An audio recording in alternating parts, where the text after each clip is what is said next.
Okay, this is our health and hygiene section to make sure our iguana is happy and healthy. Ron, what are the first things that we look for to check our iguana? Well, we need to know the various parts of an iguana. We need to better understand them, then we can better care for them.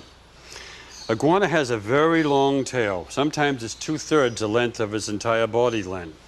The tails can break off, particularly in male iguanas that like to whack things if they're not tame. If they hit the leg of a table, the tail can come off. If it does, you need to apply Neosporin immediately and increase the amount of calcium that you're giving them, and they'll grow a new tail. But make sure you put Neosporin on twice a day and be sure to get that extra calcium so they can grow another tail. It won't be as pretty or as long as the original, but it'll be a functioning tail. Another thing we need to look at is the hands. Sometimes they break a nail. If you have the wrong type of rug or they've got it stuck in the screen and they turn quickly, they could snap a nail. So always feel the pads of the arms and the legs. The pads should feel very flat. Check all of them.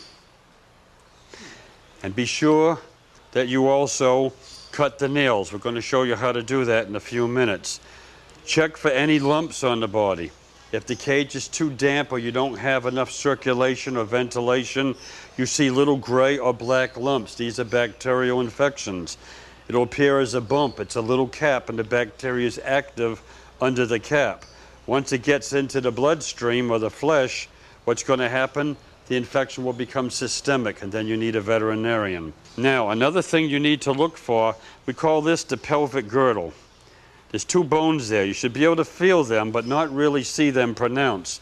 If an iguana has worms or he's not eating correctly, the ribs will show, the pelvic girdle will show. And notice he has nice, thick, muscular thighs. This is what we want in an iguana. This is their ear. It's rather primitive. We call it the tympanic membrane. It's very simple. But that ear is important. It picks up vibrations. They'll turn to see what's coming. Is it something they can eat? Is it another iguana?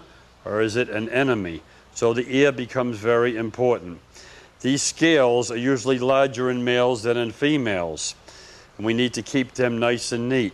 They all shed each time the iguana sheds. Sometimes you could just take the old sheddings and pull them right off. But don't pull too hard or you'll be taking the original scale off. This is called the subtympanic membrane. It's used for camouflage, to break up that one circle. Because when you have the eye, the ear, and the subtympanic, you got 3 circles. That confuses predators. If they get an infection in the mouth, it always shows up like this.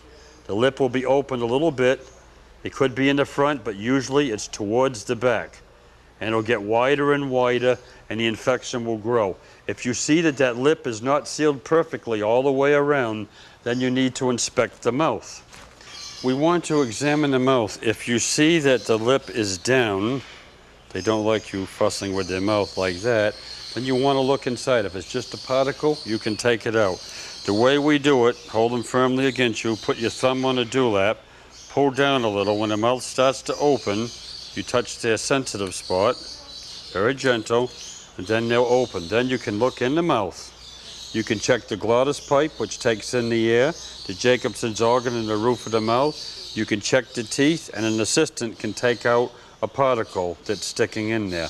Other than that, we try not to open their mouth because they don't like you opening their mouth. So, and I remember that you showed me Neosporin could help for infections around the mouth? Yes, if they're beginning an infection and the lip is down just a little bit, you can apply a little bit of Neosporin twice a day. Just a little. If you put a lot, it'll melt and go down in the stomach and kill the beneficial bacteria also. If they have a cut on their body, you can also use Neosporin. If it doesn't go away or form a scab in the next few days, you need to consult that veterinarian that has lots of experience.